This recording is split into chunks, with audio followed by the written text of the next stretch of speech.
Yeah, they do, because we'll do more with them, because I need to know for sure. If they have a chance, I need to know without question that we're not going to dress them and get them out there and then they can't play. So if we have to do more, we'll do more. Yesterday when you're talking about Cody, you said he's done things that you haven't even asked other rookies to do.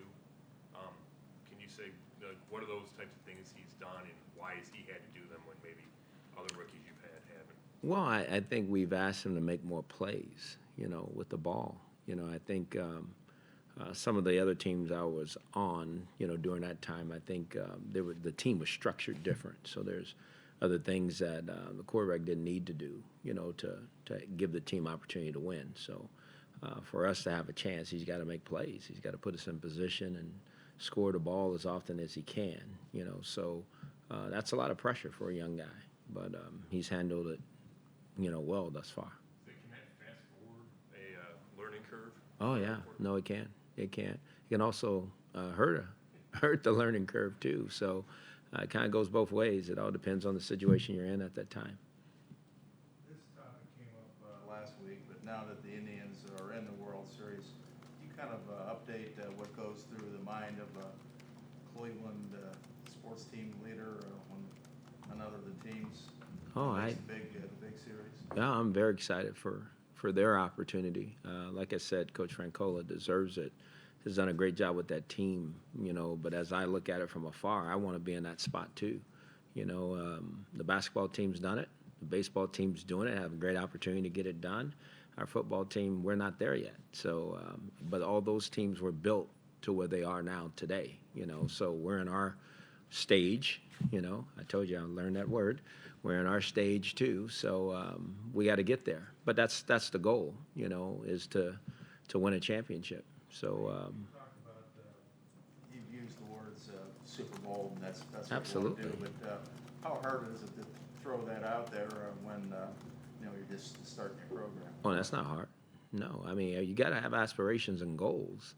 You got to know what you want, what the vision is, and where you're trying to go, or you're never going to get anywhere. So I think you have to talk about those things, and I'm not going to ever back off of that. That's what I'm here for. We're going to get there. I didn't say it was going to happen this year.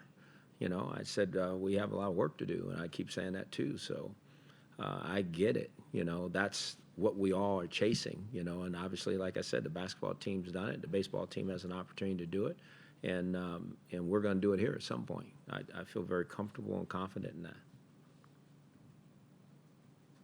When you're looking at those soft tissue injuries for Terrell and for Joe, the fact that they play positions where they have to full out sprint and they're not practicing all week, so you don't know if they're going to be able to do that. How challenging is that to go into the game not knowing if they're going to be able to do that? It's very challenging if I didn't know that for sure. But as I said, they're going to run. I mean, I'm going to have them run. If they can't run, they won't be able to play, So there's no question what you said is very true. If you have guys that play those positions, they're running all the time and breaking and starting and restopping, and all that. So, we have to know for sure I will not dress a guy who I think can't contribute to our football team in some positive capacity.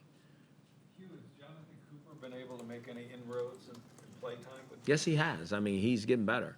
I think he's learning our system, learning, how we do things, and, he's done some good things out there. So, we'll see where he is, as we get through the week. Again, he's learning a game plan and starting to really get it in his system and know how we want things done and how we see it. So, eventually he's going to get a chance to get out there too. I saw you chatting today with Josh McCown. How's he coming along, and is he further down the line and getting closer to maybe at least backing up Cody Sunday? Oh, I think he's close. I think he's close to having a chance. Again, as you guys know, nothing's changed for this week for him, but I think he's closer to playing than not playing. Is Joe Thomas the same as last week? Yes. Expect him to go. Absolutely. Yes.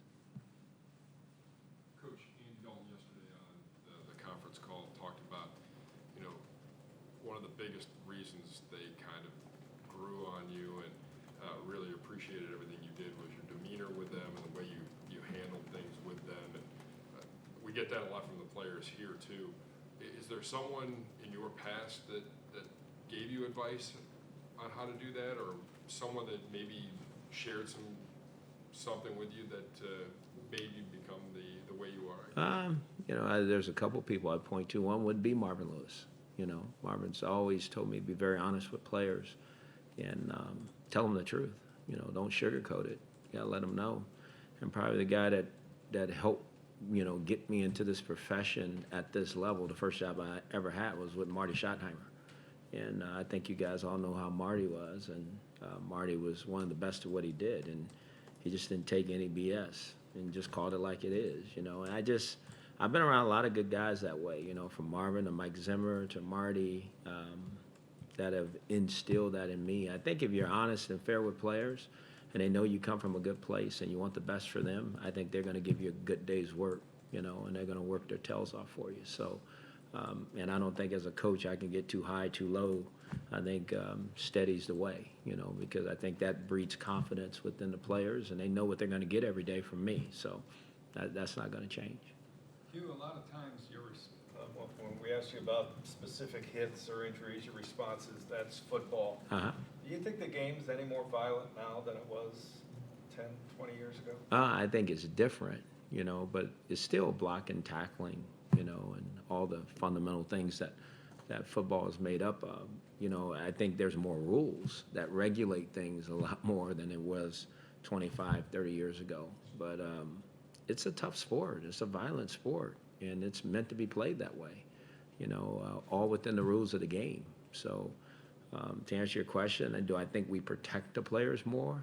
Yeah, for good reasons, because long-term health is very important. But at the same time, it's a rough sport, and a lot of things can happen, and God forbid anything happens seriously to anybody, but we know when we sign up, the players do, and us as coaches, when we see it and deal with it, it's part of the game. Coach, what impresses you most about two guys on that D-line, Atkins and Dunlop? You had to ask me about them, huh? Geno Atkins is a tremendous football player. Obviously he's the glue for all they do up front. He's strong, he's quick, he's tenacious. He is, he's a spark plug. He's not a tall guy, but he's a big guy, and he likes to play the game. And when I think of Carlos, Carlos has a long wingspan, and he's very athletic, and he's tough. And, those guys, they know how to play. They were raised right in this profession. With the coaches that they've been around there, obviously with Marvin and Mike Zimmer and now Paul Gunther. And so they come from a good background, and they know how to play. Hey, Hugh, what have you seen out of Ricardo as he's got more playing time? I know he's made some plays, but he's also dropped some balls. Well, I think you just said it. We're trying to he's working at being more consistent, but obviously the talent's there, the ability's there.